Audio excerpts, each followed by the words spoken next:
elimu. Hakuna basi lolote litakaloruhusiwa kupakia au kushusha abiria katikati ya mji, na atakayekwenda kinyume na tangazo hili atachukuliwa hatua za kisheria, ikiwa ni pamoja na kutozwa faini. Tangazo hili kuhusu maandamano, sasa kuna mabasi kusafiri, hakuna nini. Kwa wale ambao labda watakuwa na wasiwasi kwa sababu shule siku hiyo nitakuwa siko, nitakuwa nisharudi za Mombasa. Sawa jamaa? Maana wengine wana wasiwasi, hawataki kuona kwenye maandamano. Tarehe 7 mwezi wa 7 nitakuwa zangu Mombasa, kwa msio na wasiwasi. Nitakuwa bado tupiga tena. Kazi yangu nitakuwa nikiiombea, nikiendelea kuiombea nchi ya Tanzania amani. Muhimu ni amani. Tarehe 7 si ni kesho. Kesho? Ndio tarehe 6. Basi poleni ndugu zangu. Kumbe tarehe 7 ni kesho. Nitakuwa niko hapa Tanzania, lakini hakutakuwa na shida. Hakutakuwa na shida inshallah. Mambo yatakuwa mazuri.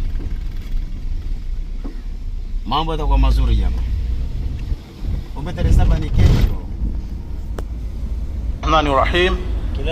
Tamko rasmi la Hai'a kuhusu tahadhari ya wito wa maandamano katika mazingira ya sasa ya taifa, chafuko na maangamivu.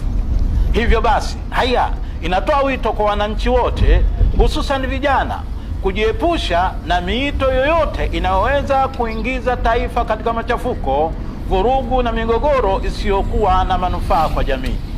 Aidha, tunawahimiza viongozi wa kisiasa, wanaharakati, viongozi wa dini na wadau mbalimbali kutumia njia za hekima, mazungumzo, maridhiano na taratibu za kisheria katika kufikisha hoja zao na kutatua tofauti zilizopo.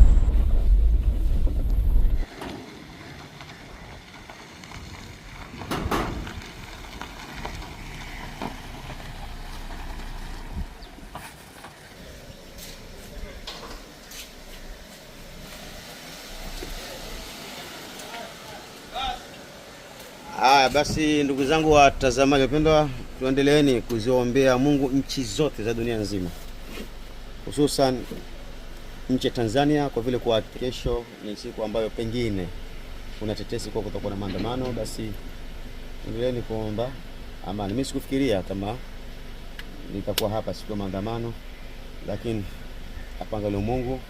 To get more videos of Abu Shuraim, don't forget to subscribe, like and share. May Allah guide and bless the person who shares the videos.